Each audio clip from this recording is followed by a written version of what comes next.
Pilu ortu biayai anak jadi dokter pesta mewah pernikahan, dibalas air tuba.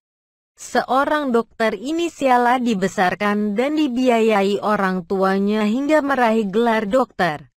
Bahkan, orang tuanya ikut menyumbang pesta pernikahan anaknya hampir 1 miliar di sebuah hotel bintang 5 di Senayan, Jakarta.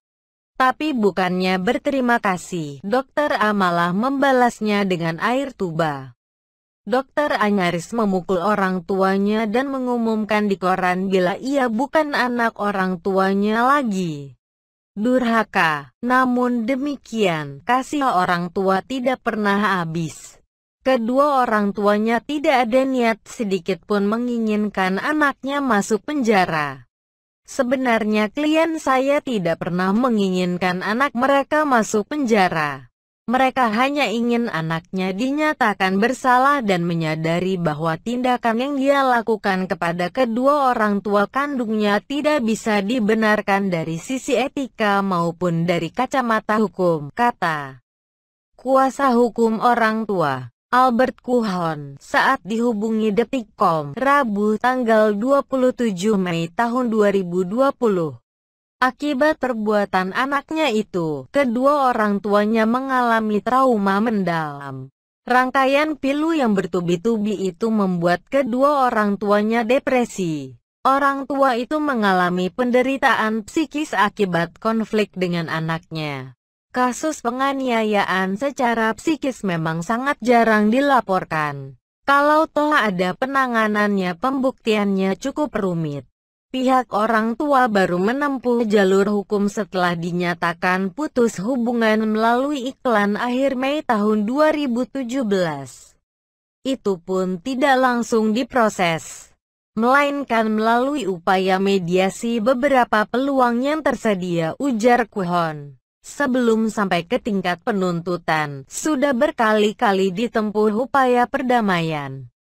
Tetapi Dokter A yang sedang melanjutkan spesialis dokter itu tidak bersedia bertobat dan meminta maaf kepada orang tuanya.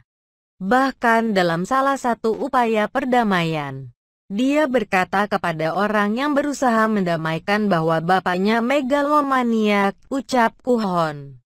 Sejak awal kedua orang tua Dokter A tidak mengharapkan anaknya dipidana penjara. Yang mereka inginkan adalah Dokter A dinyatakan bersalah karena telah melakukan penganiayaan secara psikis kepada orang tuanya. Kuhon menuturkan berkali-kali menolak mendampingi kedua orang tua itu untuk melaporkan si anak ke aparat kepolisian. Penolakannya karena mengingat ikatan keluarga antara orang tua dengan anak yang mustahil dipisahkan. Saya baru bersedia mendampingi mereka setelah munculnya iklan putus hubungan yang dipasang dokter tersebut, pungkas Kuhon. Sebagaimana diketahui pada tanggal 20 Mei tahun 2020, Dokter A divonis Pengadilan Tinggi PT Jakarta melakukan kekerasan psikis dalam rumah tangga sebagaimana diatur dalam Pasal 45 Ayat 1 Junto Pasal 5 huruf B UU Penghapusan Kekerasan dalam Rumah Tangga (PKDRT). Atas perbuatannya, Dokter A dihukum pidana percobaan selama 6 bulan. Bila melakukan pidana di waktu itu, maka Dokter A harus masuk penjara selama 3 bulan ditambah dengan pidana baru yang dibuatnya. Duduk sebagai ketua majelis Ahmad Yusak dengan anggota Sirande Palayulan dan Haryono.